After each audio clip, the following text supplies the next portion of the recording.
Hey, Coach, we're ready whenever you are. Okay. Listen, I'm proud of the guys. I'll give you some injuries here. Obviously, Pat was injured and had to come out. He hurt he got hit in the back of the head and kind of knocked the wind out of him and everything else with it.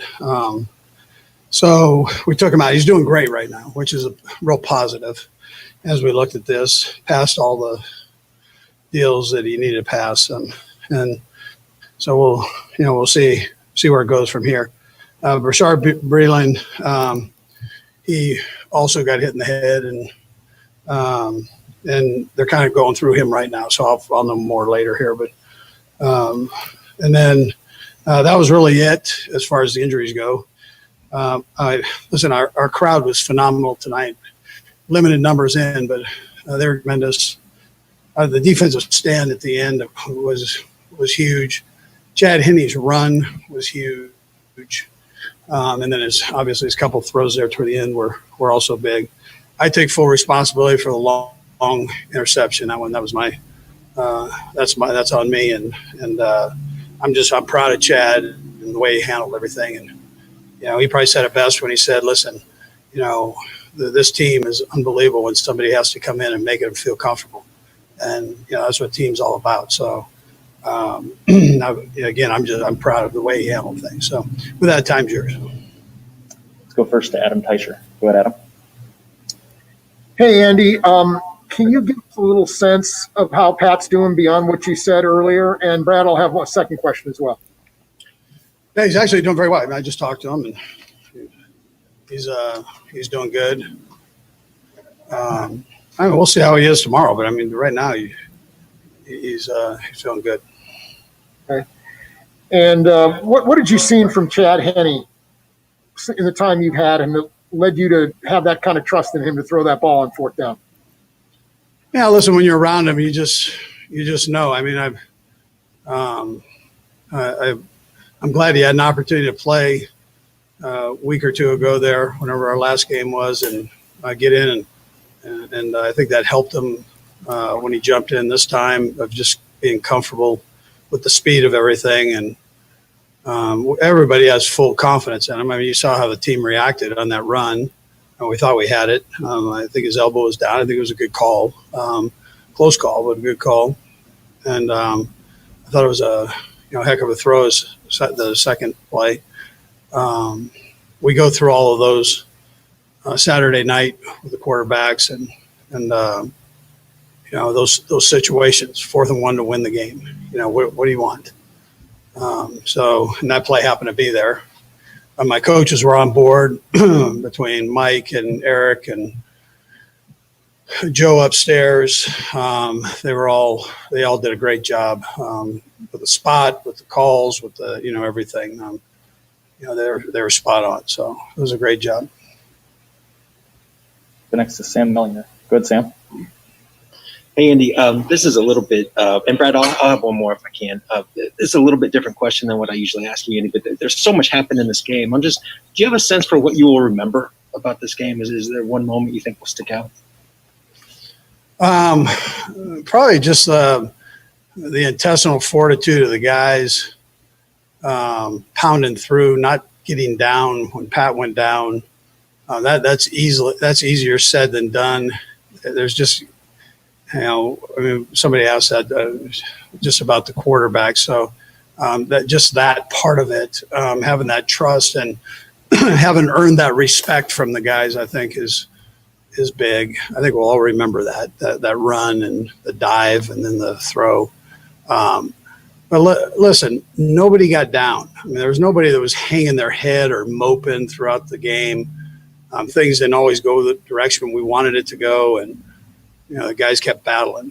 And then I think that defensive stand at the end was huge. That's a good football team. Kevin's done a great job with that team, and their guys play hard, man. They've got a lot of talent. They play hard, and they've got good schemes. It's actually a perfect segue to the second one I want to ask you. What goes into that? You said it's no small thing to build up the intestinal fortitude of your star quarterback goes down and the guys step up. How do you do that as a coach? What goes into that? Yeah. So listen, I think it's the character of the guys that Brett's brought in here, and then the will to win. I mean, that's somewhere you got to be able to reach deep during the tough times, and pull that out. And if the coaches are flinching, if the players, your leaders are flinching, then it's not going to happen. And our locker room's not going to flinch. I mean, they're tough that way. That doesn't mean you're going to win every game. That's not what I'm saying. But it's going to sure give you a chance. And then it builds confidence in the coaches to go for a 4th and 1, right? I mean, there was no doubt. There was no doubt. I think everybody knew we were going to go for that play. And on our side, I'm not telling you that in the world here, but on our sideline, guys just went, hey, there's no tomorrow. Let's go. I mean, let's roll. So I think that's important. Next to Nate Taylor. Go ahead, Nate. Hey, Andy, I wanted to ask you about the defense, particularly in the fourth quarter after, obviously, Pat was gone in the game. Just what did you guys do from an adjustment standpoint that worked, and why do you think you guys were successful on the Browns' last possession? Yeah, I thought we got pressure on the quarterback. I mean, and that was important. We had a couple of big tackles. I thought that was big. I thought the coverage was tight. And then, on the offensive side, I think I come back to Chad. I come back to the offensive line protecting Chad. My coaching staff and the job that they've done instilling that confidence in the guys to not flinch when somebody comes in that on either side of the ball. Very easily, Pat goes down, the defense can deflate. The offense deflates, but as opposed to just going, hey, let's step up and go, man. Everybody just pick their game up an inch. Let's go. And that's what you saw today. Go next to Aaron Ladd. Go ahead, Aaron. Coach, obviously no Clyde today. Was there a look that Darryl gave you in practice where you feed him more so than anyone else? Yeah, just listen. I mean, it was just a hot hand. I mean, Le'Veon's done everything we've asked him to do, and he's a great kid, man. Love the kid. You just get into these and you kind of go with what's working, and for whatever reason, I mean, Darryl was working, and listen, I'm proud of him too because he's never hung his head. Even when he was 3rd and 4th, he just keeps going, and he's not maybe a household name, but maybe after this game, people know him and respect the work that he does. He's a very intelligent football player, and he plays, as you saw, a very physical game. Next to Sam McDowell. Go ahead, Sam. Hey, Andy. I'm wondering if you could peel back the curtain as much as you're willing. When you mentioned the 4th down conversations, does that differ based on each quarterback? Do you alter the call, or is Chad just running what you guys would have run anyway with Patrick in the game there? Yeah, no, we didn't alter it. I just looked at EB and asked him, you ready to roll? And he goes, absolutely. Mike Kafka, you ready to roll? Let's go. Joe upstairs. Joe was talking about it before we ever got there. And so there was a chance that we didn't think it'd be with Chad running, but there's a chance where short yardage coach, you got to make a decision. And so, but there was no doubt with anybody. I mean, for Joe to think that, for Mike and EB to say what they said, to have a play, right? To have a play ready to go that everybody liked. There was no flinch on the play. This is what it is. Here we go, Chad. We all knew it. Let's go. Time for a Did couple that answer your more. question? You got that, Sam? Look like you're going to say something. So. All right. All right, you guys good?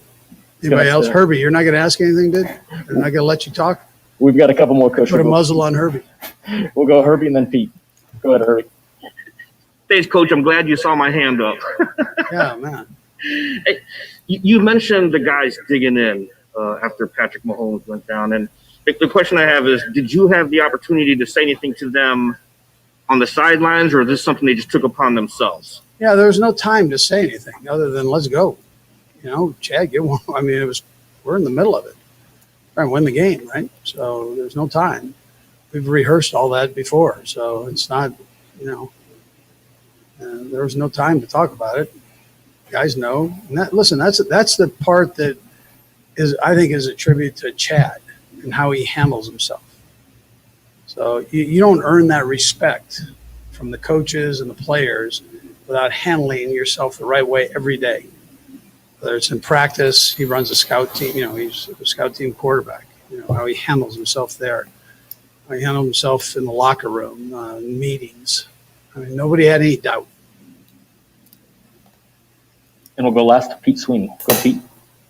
Hey, Coach, congrats on the win and game plan. I just had one more follow-up on the fourth down play. It looked like it was a similar look potentially to Miami. I was wondering if that was the same play to Hill, and then how much of a coaching point was it to make sure that you almost faked the play clock down to 1, and then you call it with 5 seconds left. And then I just was wondering how many times Chad actually maybe got to rep this. EB was talking to him the whole time about the clock. So not that Chad doesn't know that, but I mean, EB was all over that. And so it was just important that the linemen didn't jump and that we kept them kind of in their stance a while. Similar play, but not the same play. No, it was not the same play. Coach, we appreciate the time. Thanks for joining us. Okay, thank you, guys. All right, guys, we got Travis Kelce coming up next.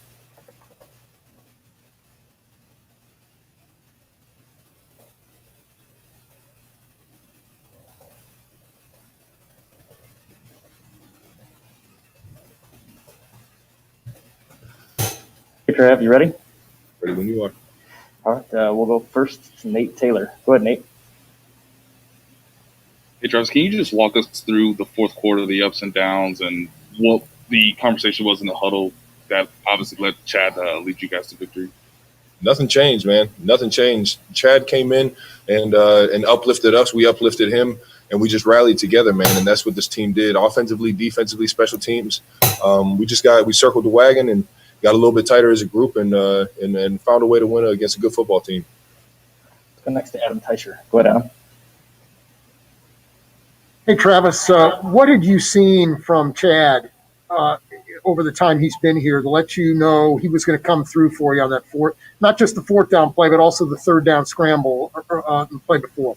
Well, first of all, he's a professional. He comes to work every single day knowing that he's just a snap away from calling plays and being out there leading us to victory. And second, he's a competitor, man.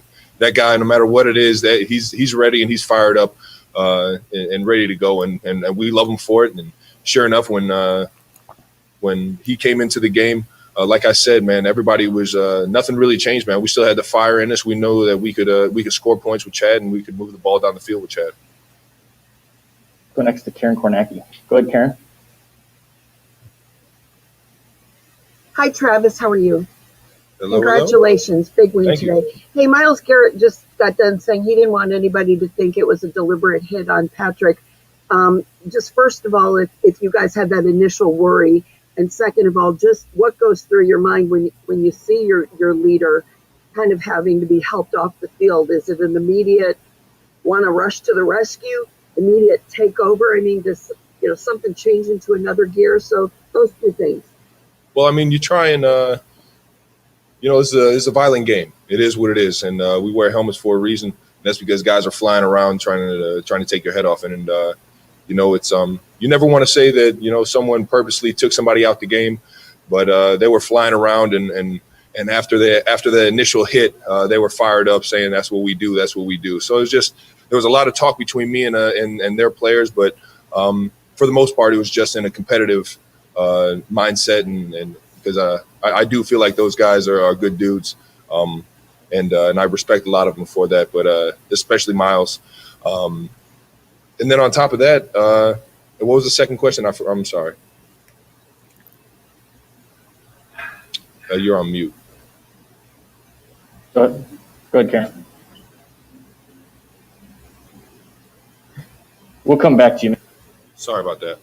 No, can you hear me now? Yes. Okay, I'm sorry. I thought I was still unmuted. Just the idea that when your leader goes down, that sudden urge, to want to go out there and do everything you can to raise things up a notch for him, because, watching him walk off the field has got to be, just heart-wrenching. Yeah, no, it's a little different when your quarterback goes down or somebody that's so, important to the offense or to the team, like Pat is to this team. And it's just, you kind of gotta kind of throw it all into the same bucket of when adversity hits, what are you going to do? And where does your mind go? Where do we go from here as a team? And like I said earlier, we just rallied around Chad, tried to give him all the confidence, knowing that we were out there trying to make plays for him every single snap, just like we would if Pat was out there. So it's just rallying together. And this team, it's a tight-knit team with great leadership, man. And I love it. Let's go next to Aaron Ladd. Go ahead, Aaron. Travis, to that point that you just made about which way is this team going to go, do you think back to a moment in time and draw that inspiration? Do you think of a play or a certain moment and say, okay, let's go get it? Yeah, no, I mean, you learn from all the moments that you've had in your career, to feel that adversity when you do get hit with adversity and feel how the team reacts. But for the most part, it's just, having a sense of urgency. Having a sense of confidence and urgency in the guys around you and knowing that, all right, I got to do my job for the guy next to me, knowing that we just lost one of the best players in the National Football League. So it's just, there's a little bit of you take what you've learned from the past and you try and put it to use and try and get better from it. Got time for a couple more. We'll go Todd and then Matt. Go ahead, Todd. Hey, Travis. On the third down scramble and then the fourth down to end the game, everyone, we're all sitting here watching on TV and, they think you guys are just going to try to draw them off sides and all that. Just take us through the kind of discussion you all had. I can't remember if you huddled or it was just like a loose huddle to kind of get yourself ready for that and how often you have practiced that situation and practice to make it happen in such a big spot. Yeah, I mean, the third down was obviously a gutsy play by four. I mean, everybody knew that he had that in him to be able to put his body on the line for the team. And we love him for it. And then sure enough to be able to make the right pass, or the accurate pass there on fourth down to Tyreek. I mean, it was when they were kind of measuring where the ball was. We got a chance to get together as a group and talk about what we were going to do. And then sure enough, we went out there and just executed the play the way it's ran. I mean, we've run that play plenty of times, and sure enough, no better time to run it perfect than fourth down in the playoffs. The last to Matt Derrick. Go ahead, Matt. Hey, Travis, take you back one play before that on the sack that Chad had. Looked like you were pretty frustrated on that play, and maybe you wish you'd done something differently. And also, just how do you do that when you have Chad in there who maybe you don't work with as much? Yeah, I have to hear the whole play, and I screwed up and ran the wrong route, and we took a sack because of it. So I literally almost lost us a game right there. But we had a gutsy play caller, and the guy back there throwing the rock and running the rock was a gutsy guy as well. So we found a way to win, but on that third down or the second down when we took the sack, I missed a call in the huddle. So that one is definitely going to sit in not too well with me, but we found a way to get the win, and that's all that I can be I guess I don't know, interested in. Travis, we appreciate the time. Thanks for joining us. Have a good one, guys. We'll see you next week. All right, guys, we got Tyrann Mathieu coming up next.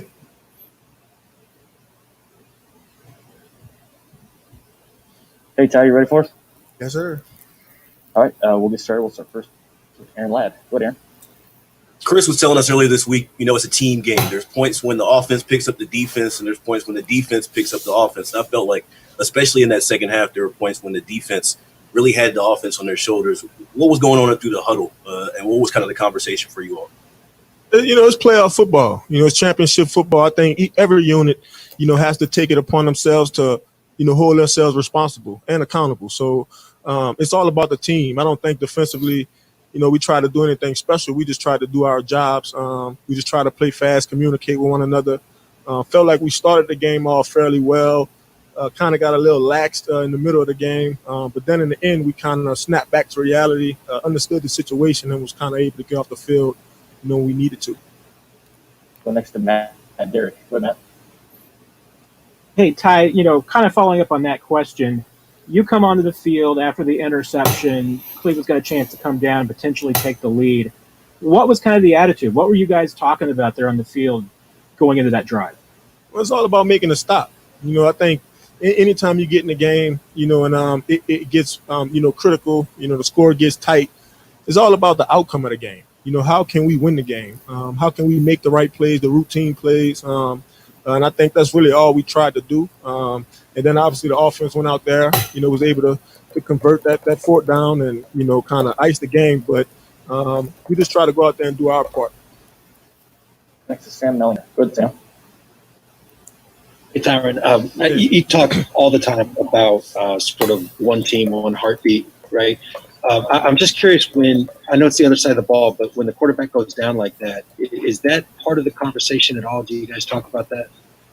Nah, I think when anybody goes down, I think, the team tries their best to rally around, that particular player. Doesn't matter who he is. I think today, obviously, it was Patrick Mahomes, so I think the whole stadium knew he was out the game. But defensively, it's all about team. I think anytime you get a moment to have some motivation to win a game, to pull it through for somebody, one of your teammates, you just got to take advantage of those moments and really seize them. Next to Adam Teicher. Go ahead, Adam. Hey, Tyron, you've been a guy who, since you've been here, tried to get to know all your teammates. How well have you gotten to know Chad Henne, and do you have any stories that maybe illustrate the kind of guy he is? And Brad, I'll have a second question as well. Yeah, I talk to Chad, well, basically every morning. I think, we usually in there pretty early, so, it's nothing for us to do but sit around and kind of, shoot it. But, he's a great guy. I think one of the things I really noticed about him is, he's a true professional. He's one of those guys that's a true veteran that's always ready. If you're able to watch this guy every single day, Monday through Saturday, he does the same routine as if he's going to play that week. And I think any backup or anybody, should really adopt that philosophy that, at any given moment, you need to be prepared to play. You need to be prepared to play, at a fairly high level. And so it was good to see Chad come out today and, make some plays. And so, yeah. What told you that he was going to make a couple big plays there with the long run and then the fourth down pass? What told you that the coaches could trust him with stuff like that? Well, I think if you were able to kind of watch him in the last game in the regular season against the Chargers, you saw a guy that understood the offense. You saw a guy that knew where the ball, was supposed to go, and he got it there. And I think that's what you should expect, from anybody that's going to step up, and help the team win. But I'm proud of him. I'm happy for him. So see if we keep this thing rolling. Got time for a couple more. We'll go Pete Sweeney and then Nate Taylor. Go ahead, Pete. Tyron, congrats on the win. Had a question about your interception and then your near interception. First on the interception, it looked like you kind of stopped yourself. Was that an intentional move to sort of bait Baker into throwing that football? And then on that near one, did you feel if you came up with that cleanly that you were gone for 6? Yeah, absolutely. I think the first play, it was just I'm a pattern read guy. I think anytime the routes can begin to develop, I get a feel for the routes. So once I saw 3 kind of running across the field, I knew somebody was coming behind them. I just kind of dropped 3. I saw Landry there. Then I kind of saw Baker begin to scramble a little bit. I wanted Baker to think I was going somewhere other than covering Landry. And I kind of took a step. He threw it, and I was, able to kind of make a play. But I think that's just kind of football 1-on-1. We got some great coaches. And I think anytime you get in zone coverages, especially when a quarterback scrambles, if you're in the zone, just match your man as if you were in man coverage. So that's really all I try to do is, take the coach into the field. We'll go last to Nate Taylor. Go ahead, Nate. Hey, Tyron, I have 2 questions for you. Can you explain your perspective of Dan Sorensen's fumble at the goal line? And then secondly, just what was your reaction to actually seeing Chad scramble out of the pocket when you guys needed that first down? Yeah, I think, Coach Spags preaches, my job plus, all the time. Do your job and then do something extra to help one of your teammates out. Obviously, the guy was wide open. He shouldn't have been. But I think anytime you have anybody on the field that's willing to strain, that's willing to put their body on the line, a lot of good can come from that, and, to see Chad Henne, scramble, try to get that first down, that's all heart. Like that, those are the moments that lift teams, those are the moments that build confidence. And, I think for us, we try our best to make those plays all the time. We got great coaches. They always put us in great positions, but I think when it comes down to it, our players showed a lot of heart today. Tyron, we appreciate the time. Thanks for joining us. Thank you. Yes, sir. Got Frank Clark coming your way next.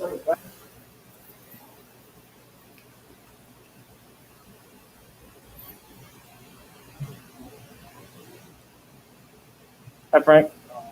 You ready for us? Yeah, what's going on? We're great. We're going to start first with Pete Sweeney. Go ahead, Pete. Hey, Frank, congrats on the win. When Patrick goes down, I mean, we've seen in the NFL sometimes you lose your leader like that and the whole game falls apart. You guys knew you needed to stop. How did it feel to be able to deliver in that big spot?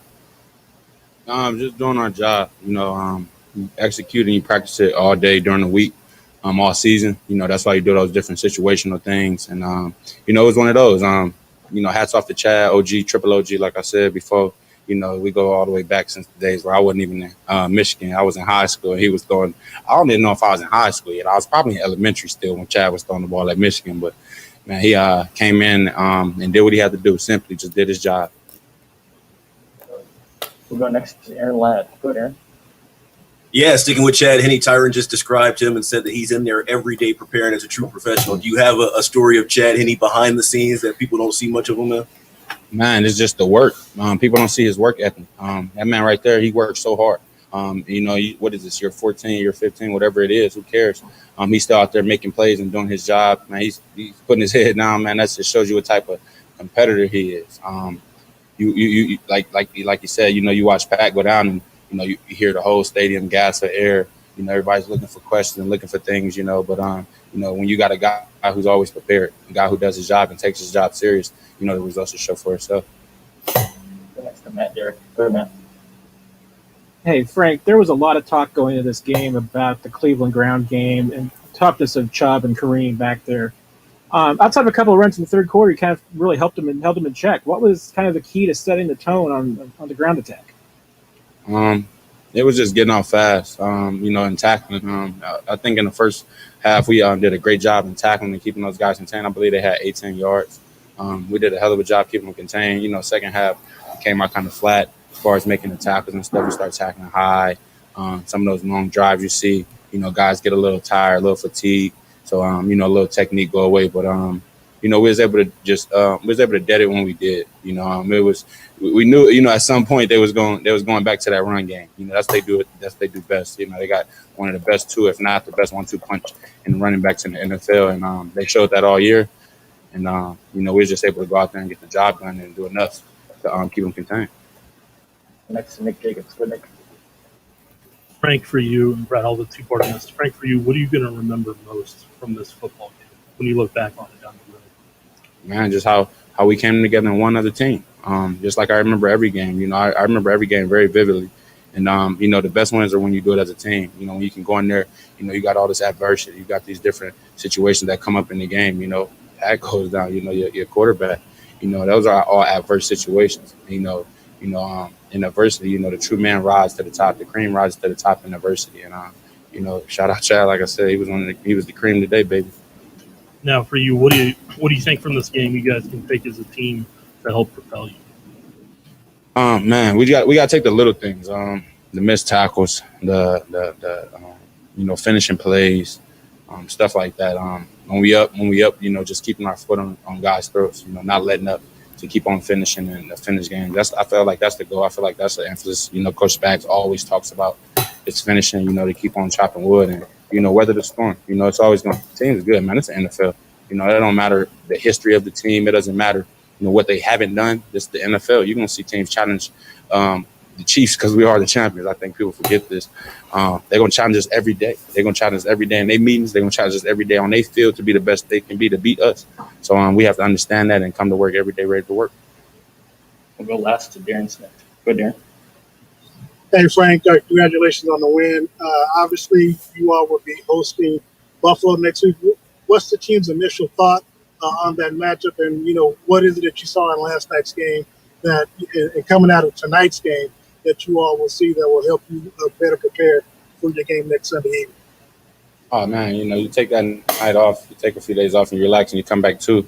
You just, you don't change too much. You do what you've been doing in practice. You stay focused on your technique, sound fundamentals and techniques.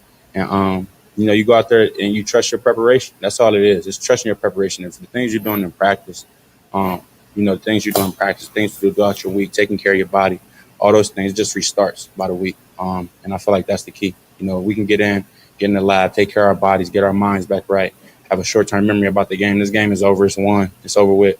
Have a short-term memory and get back out there because we got more to do. Frank, we appreciate the time. Thanks for joining us. I appreciate y'all. All right, guys, we got Chad Henne coming up next, and he'll be our last one for the day.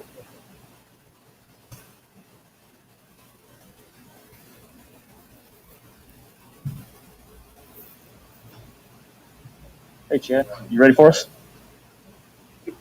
All right, we'll get started. We'll start first with Aaron Ladd. Go ahead, Aaron. Chad, we saw you fired up after the third down run, man. Take me through that play, what your thought process was, and just kind of the emotions of that play. Yeah, I mean, just going through my progressions, I kind of felt the pocket collapse after, a certain amount of time. And, I looked over at the sideline, felt I had a lot of running room, and, just try to make, the first down, as much as possible. And, put my head down. This team's given me so much, so I put my body out there for them. Next to Vahe Gregorian. Go ahead, Vahe. Hey, Chad. Two questions, Brad. I'll follow up with the second one. But first of all, I wonder if you could describe the feeling when you know Patrick's hurt and you're going in a hurry. Obviously, you're prepared, but there must be some kind of adrenaline rush coming over you at that point, too. Yeah, it's definitely a big adrenaline rush. Obviously, you never want to see a guy like Patrick go down. Obviously, one of the best players in the league. But that's why I'm here, come in prepared. There's a lot of great players around me that made me feel confident. And, just went in there and try to take what the defense gave me and make some plays while doing that. And this might be hard to measure, but how much sharper or more ready do you think you might have been because you played a couple weeks ago?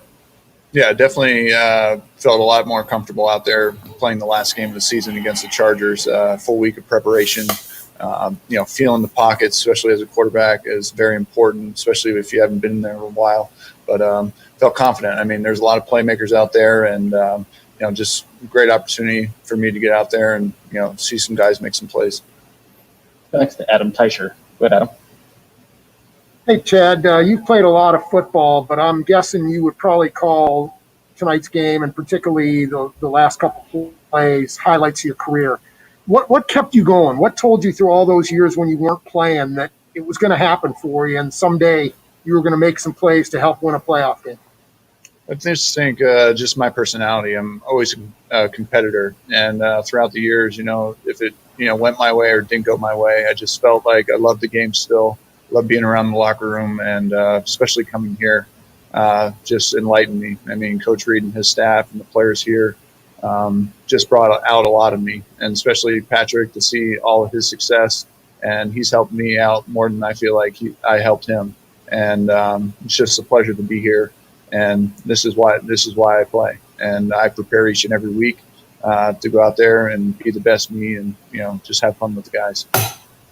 Next to Todd Lebo. Go ahead, Todd. First off, I got a couple quick ones. First off, have you had a chance to talk to Patrick? How's he doing? And secondly, when you're lined up there, you're going for the fourth down play. Everyone on TV thinks you're not. They think you're just going to try to draw them off and punt it. Did you think the Browns thought you guys were going to go for it when you got right down there when you snapped the ball? Yeah, so for your first question, and talk to Patrick after the locker room, he's in good spirits. Obviously, we'll see with everything, all the testing for him tomorrow, but he's in good spirits. And, for that last play, we knew, not that we knew, but film studies showed that they were going to be in man coverage. And, we had to play. We talked about the play Saturday night, Patrick and I, and the coaching staff go over the plays that we like. And when I came to the sideline, it was one of the plays that we picked, and we felt confident in that play. And, one-on-one matchup with Tyreek Hill, majority of the time he's going to win. And he did a great route, and I just had to put the ball where it needed to be. Next to Steve Walls. Go ahead, Steve. Hey, what's happening, Chad? Not sure if you're on social media, but the hashtag anything is possible seems to be taking flight.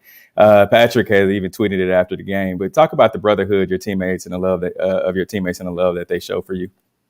Yeah, I mean, other than LinkedIn, I don't think hashtag any given Sunday or any given possible is going to show up on LinkedIn. But no, it's great for him to have confidence. Just like I said before, once I got in that huddle, everybody had confidence in me. They were pushing for me, had my back, and this is a great team. It's a great opportunity to go out there and play with this team and come out with a victory. Go next to Nate Taylor. Go ahead, Nate. Hey, Chad, can you just explain the thought process of the second down? Was it sort of told to you if it wasn't there to take the stack, to keep the clock running? And then what was your initial read on the third down play, and what kind of gave you confidence to sort of scramble out? As in, I got you. Yeah, so it was just a miscue. The second down play, we just had a miscue on the route.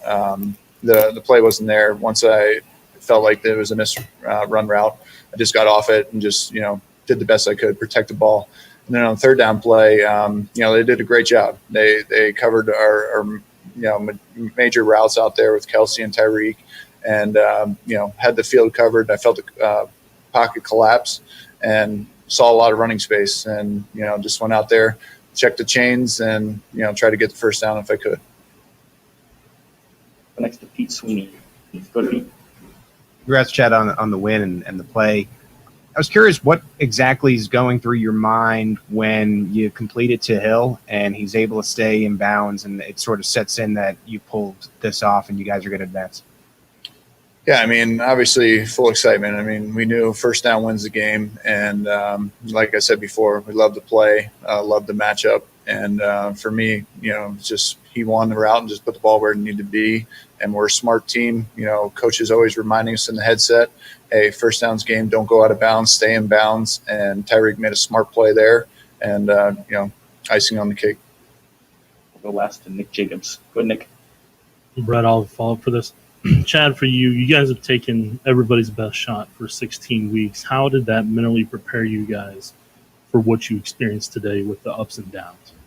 Yeah, I think a lot of the games, a lot of close games, this team's definitely resilient, down in some games in the fourth quarter, and, we come back and win, or the defense, gets a big stop for us and we get the ball back and a chance to win as well. But definitely resilient, and those tough games and the best shot that we got from every team is definitely going to help us push through. Facing a good Buffalo team this week, and we'll be up for it. But same thing, just back to the board, be prepared, and we'll give them our best shot just like they'll give us theirs. And I'm curious for you, have you got to talk to your family? What did it mean for your family to see you in those big moments help propel in the third AFC Championship? Yeah, I haven't gotten to talk to him yet, but we'll be excited. I know my wife and kids at home, go home, give them a big hug. And like I said, we'll enjoy it tonight and then back to work tomorrow. Chad, we appreciate the time. Thanks for joining us. Appreciate it. All right, guys, that is it for today. We'll ship a schedule out to y'all and keep you posted on what we look like this week. Thanks all.